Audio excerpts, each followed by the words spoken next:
Hello dear learners, welcome to the session 2 on the module 1 Introduction to Entrepreneurship.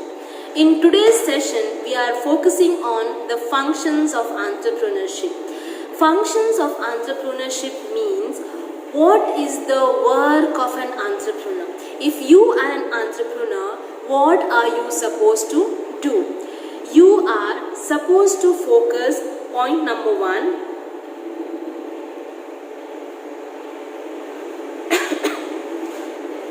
first function of any entrepreneur is innovation and creativity.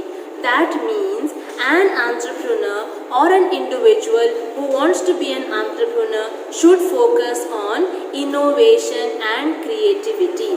Innovation is no matter you want to focus on an existing product, but see that what features or what extra qualities or what extra value are you adding to that extra or that existing product. That becomes your innovation or that can be your creativity. So you being an entrepreneur should focus on something called as innovation and creativity. Second function of any entrepreneur is risk bearing or achievement. Like I told you in the last session that entrepreneurs' first feature is risk-bearing ability. If you want to be a successful entrepreneur, you should have a risk-bearing ability. Now, what are the various risks that is associated with an entrepreneur? Risk number 1 could be financial risk. Your financial investments probably. When you might invest a huge amount in one project today, after 5 years, that project might be a flop or that project might not earn you good returns, right? So that is one of your financial risk. Secondly is your family risk. When I say your family risk, it could be like being an entrepreneur initially for at least 5 years, starting 5 years, you need to devote your mind and soul into your organization, the business. At this point of time, there are family expectations also. So this becomes one of the risk towards you. Alright. The third one could be your organization or your company or your business might be subjected to natural calamities, the floods, the heavy rains, or the fire or anything. So this becomes another type of your risk.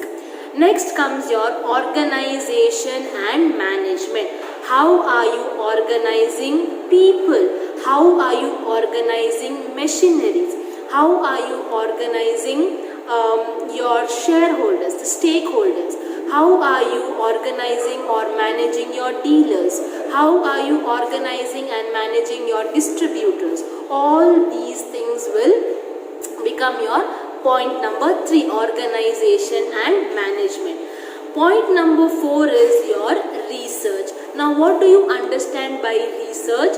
Research means any entrepreneur or any individual who wants to be an entrepreneur should have a thorough investigation, should have a thorough research of the resources that are there in the economy.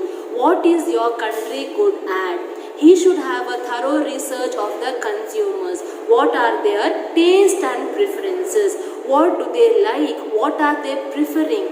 And what is the culture that they are looking for? This becomes your research. So if you want to be successful in your business, you have to first research on your consumers, your customers. What are the resources available in the organization and outside the organization? This becomes your point number 4. Point number 5 is overcoming resistance to change. Sometimes you being an entrepreneur, you might bring a new technology or the new usage of technology into the organization, into the office. At that point of time, you might have your co-workers or your colleagues or whoever who's working for you might be reluctant to these changes.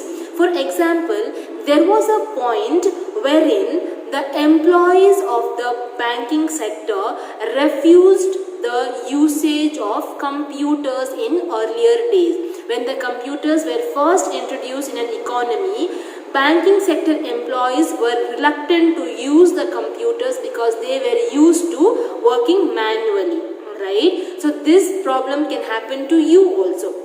So your another function or the fifth function is how would you overcome that resistance of employees in your organization.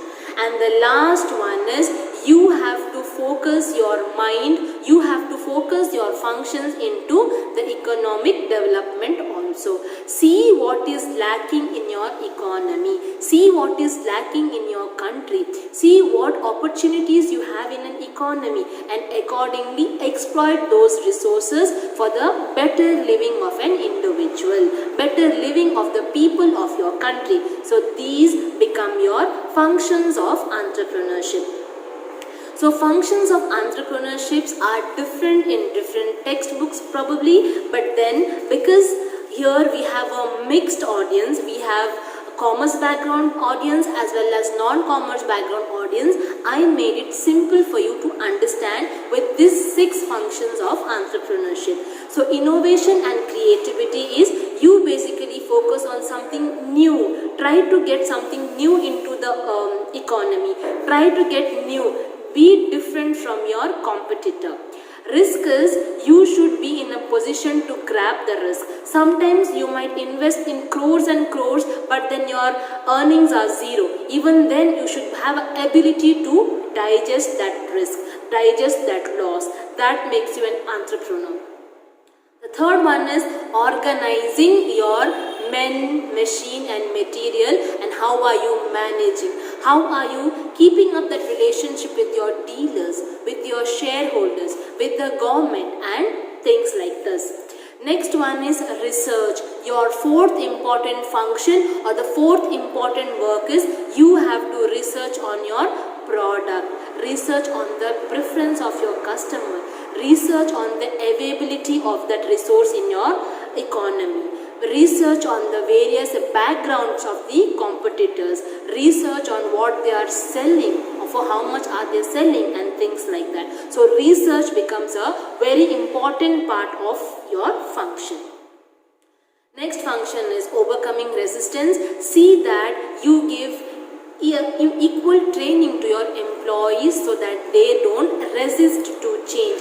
Resist to change for non-commerce is sometimes you say no to change, right? So resisting to changes, you are saying no, we don't want change, we are happy with the existing thing, we do not want change. So see that this doesn't happen to your organization or your company. And the last one is economic development. Along with earning profit, give importance to your country, your nation, your society, because it's only because of the society that you are being an entrepreneur or you are earning good profit. So this is all for today that I can give you in this session. Thank you so much for listening.